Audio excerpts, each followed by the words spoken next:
morning, everybody.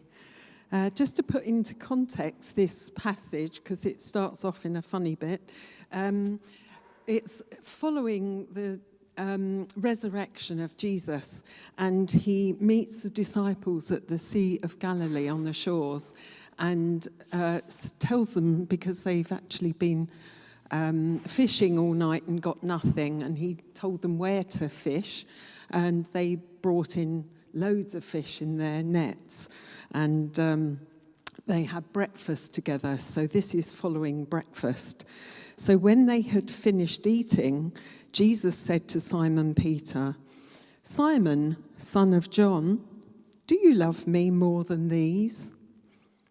"Yes, Lord," he said, "you know that I love you." Jesus said, "Feed my lambs." Again, Jesus said, "Simon, son of John, do you love me?" He answered, "Yes, Lord, you know that I love you." Jesus said, "Take care of my sheep."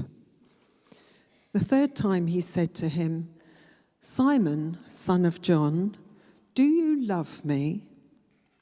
Peter was hurt because Jesus asked him the third time, "Do you love me?" He said, "Lord, you know all things. You know that I love you." Jesus said, "Feed my sheep. Very truly, I tell you, when you were younger, you dressed yourself and went where you wanted. But when you are old, you will stretch out your hands, and someone else will dress you and lead you where you do not want to go." Jesus said this to indicate the kind of death by which Peter would glorify God. Then he said to him, "Follow me." Peter turned and saw that the disciple whom Jesus loved was following them. This was the one who had leaned back against Jesus at the supper and had said, "Lord, who is going to betray you?" When Peter saw him, he asked, "Lord, what about him?" Jesus answered, "If I want him to remain alive until I return, what is that to you? You must follow me."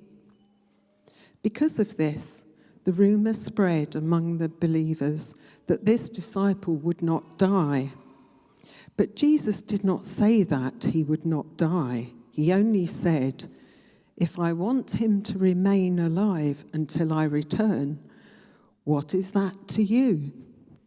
Thank you so much, Val. Brilliantly read. Good morning, everybody.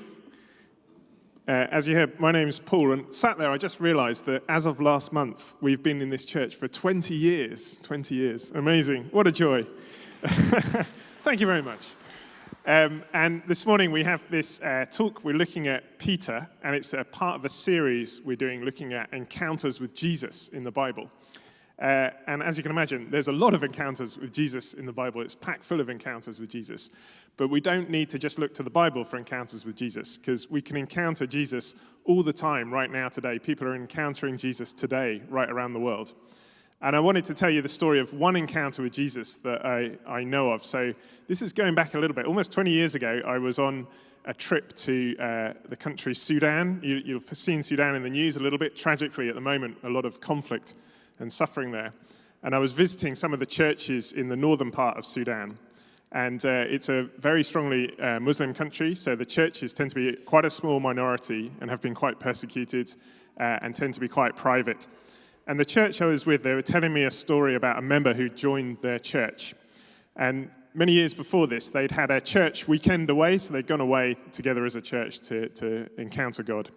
And they'd rented a little bus, so they'd been driving on a bus. It was a very, very hot country on the edge of the desert there, so driving through the dry desert land on the way to this away day. And they stopped to have some lunch by some trees, and they all sat under the trees, and some of them climbed into the trees because of the shade, and they sat in the shade, sort of reading their Bibles, chatting, discussing, having some lunch. And then they finished lunch, all got back in the bus and drove off. And about 2 hours later, someone on the bus realized, I've left my Bible behind. I left my Bible back with these trees. But, that's 2 hours back there. We can't go back now. So they carried on. They had a nice weekend away. It was very blessed. And then went back to the church. And then when I met them, it was several years later. And they said sort of 3 or 4 years after that, a new person had come to their church who they didn't know, who come from a Muslim background and had become a Christian and come to faith, had their encounter with Jesus. And they were asking, well, what happened? And he said, well, I was a shepherd. I was looking after sheep, and I was out herding them out in the sort of desert areas and community. And I came to these trees, and I was going through a sort of difficult phase of my life. And I sat down under this tree, and I said, God, if you're really there, give me a sign.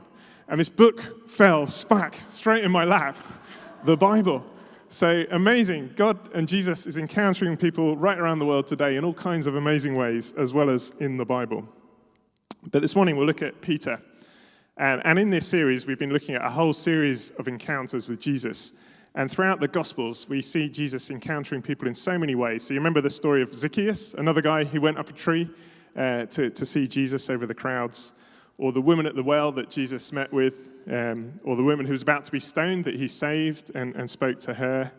Or do you remember the story of the lame man who was lowered down through the roof by his friends so that Jesus could meet with him? Or Lazarus, who Jesus raised from the dead. So many different encounters with Jesus throughout the Gospels. And a few things to notice from those. Firstly, every one of those is different. So the way Jesus dealt with every one of those people he encountered was differently, because we're all different. And we're all coming from a different position, a different situation in life. And Jesus meets us where we're at and meets us and deals with us individually as individuals. Each encounter was different. And everyone went away changed from their encounter. Nobody went away just as they were before. They all went away changed, and changed for the better from that encounter. Everyone went away better from that encounter. They were life-changing encounters with Jesus. And when we think about it, we ought to expect that, really. This was the Son of God, like God himself coming down and walking amongst us. It would be odd if we met him and just went off for a cup of tea afterwards and didn't really think much about it. We'd expect it to be a life-changing encounter with God. And we can encounter Jesus today, not just in the Bible, but today. And we'll come back to that later. But firstly, let's have a quick look at this passage. So, as Val said, this comes right at the very end of John's Gospel, where they've all just finished having this sort of fish barbecue on the beach with Jesus. It's a nice way to start the day. And it's Peter and the disciples there. And 3 things I'd like us to kind of notice from this passage. So the first thing, that Peter has this amazing encounter with Jesus that has a profound impact on his life there on the beach. But this isn't the first time Peter's met Jesus. He sort of first met him at least 3 years prior to this, when he was fishing again, and Jesus came and told him to follow him. So he had at that moment this amazing encounter with Jesus for the first time that changed his life. He met Jesus and he left everything and just followed Jesus. But this is 3 years on. And sometimes I think for us, there's some of us who maybe have never met Jesus and are encountering him for the first time, and it comes out of the blue and it's an encounter in our life. But then there's others of us, like me, who've been here for 20 years, and you think, well, is that just for people who are new, who kind of meet Jesus? But I've known Jesus for years.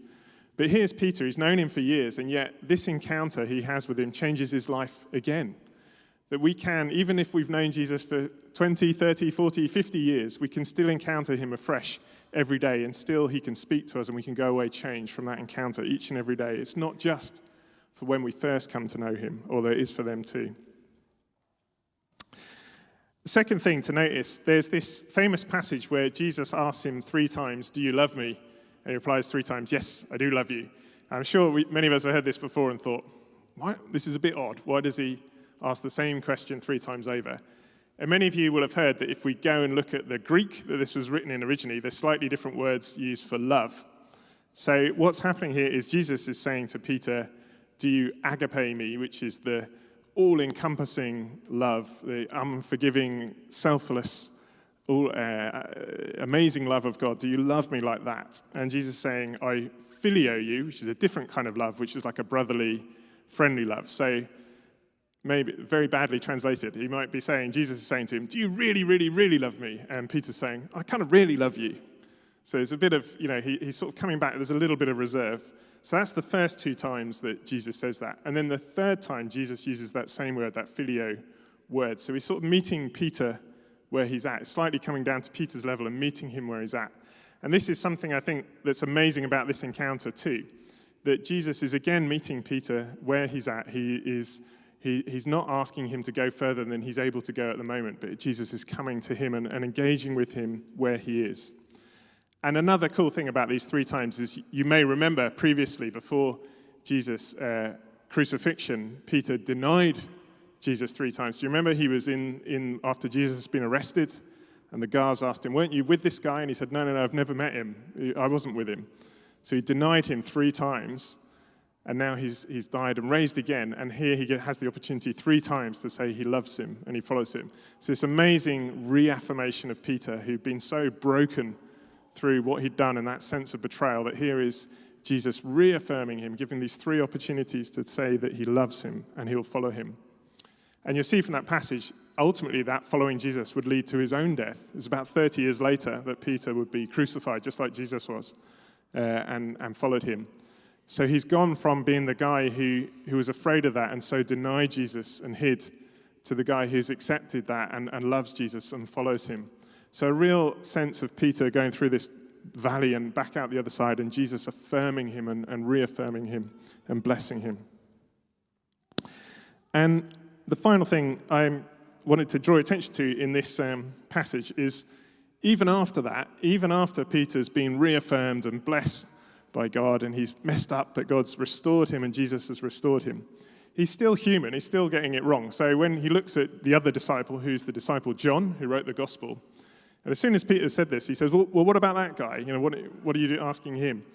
And this is, again, so human, isn't it, that we always compare ourselves with others. So no matter how blessed we've been, we always look to the next person and say, what about them? I want to be more like them. What are you asking them to do? And this is so Peter, very, very flawed, very human. He's always sort of making these kind of mistakes and looking to him. But Jesus replies saying, that's not what I'm calling him to. He's doing something different. He will go on and write this gospel and write his letters, be a great evangelist. But you, Peter, I'm going to build the church on you. You're going to establish the church. Neither is more important than the other, but they're both different parts of the body, as Paul talks about later in his letters. He's got a role for each of us, but they're all different. So this looking across and comparing and saying, I want to be more like that, or why aren't they more like me, is never healthy. That we should just be focused on what is the thing that Jesus is calling me to do? What's my encounter with him? What is the role he wants me to play? No one role is any more important than any of the others. We need all of them. And Peter's role was different from John's. But still, even at this stage, Peter's very flawed and very human. So I really love Peter. He's one of my favorite characters in the Bible. And I love him because he is very flawed. I don't know if any of you had this experience. When you read the Gospels, it feels like Peter's always being told off by Jesus. He always seems to be getting it wrong. He always says, and Jesus constantly has to correct him and tell him off, in a very loving way, correct him where he's getting it wrong. He's always messing up. He's very human. He's told repeatedly he doesn't have enough faith. Jesus even said to him, as we heard already, he denied Jesus 3 times at that crucial moment. He denied he knew him. And Jesus even said to him in Matthew 16:23, when Peter says something, Jesus says, "Get behind me, Satan. You're a stumbling block to me. You do not have in mind the concerns of God, but merely human concerns." And even here, right at the end, after this amazing redemptive experience, he's still comparing himself with others. He's still saying, I love you, but I'm not quite there yet. He's still very flawed and human. So he's very relatable, is Peter. And yet, after all that, Jesus says to him, again in Matthew 16, verse 18, I tell you that you are Peter, and on this rock I will build my church, and the gates of hell will not overcome it. So this guy who messes up, who gets it wrong, who doesn't have enough faith, who's very human, Jesus says, this is the guy I want to build my whole church on, this guy. You'd think he never would have got through the job interview, but Jesus sees him and reaffirms him and loves him and says, this guy is going to found my church. He's going to be the foundation stone of the whole church. None of us would be here 2,000 years later if it wasn't for Peter and the work he did building that church. So the amazing love and redemptive power of Jesus. And we see this in the Bible again and again, and Peter's the prime example. That Jesus is not looking for perfect people. God is not looking for perfect people. He's looking for broken people who will follow him. He's not looking for perfect people. He's looking for broken people who will follow him. And that's you and me. That's us. We're all imperfect. We all mess up. We all get things wrong, like Peter. Feel free to talk to Lisa. She will give you a very long list of my foibles and my imperfections. There's very many of them. None of us get it right. But if we're following Jesus, that's what he wants. And he can restore us and redeem us and use us to found entire churches, no matter how broken we are, if we're following him. If there's hope for Peter, there's hope for all of us. So that's Peter. That's his encounter with one encounter he had with Jesus in the Bible. And that was the story of the guy in Sudan and the encounter he had with Jesus. But what's your story? What is the encounter that you are having with Jesus? And what's the opportunity to have an encounter with Jesus today? Because he's still alive. He's still with us. The people of the Bible met him, and every encounter changed their life in one way or another. But we can meet him today, right here today. We can have opportunities every day to just meet with Jesus, to encounter him afresh. And if we've known him for many, many decades, he still has fresh things to say to us and new ways he wants to talk to us every day. So in a moment, we're going to have a bit of time of prayer and reflection and opportunity to pray. But I'd really encourage you to just ask Jesus, what are you saying to me today? What is it that you're speaking to me today?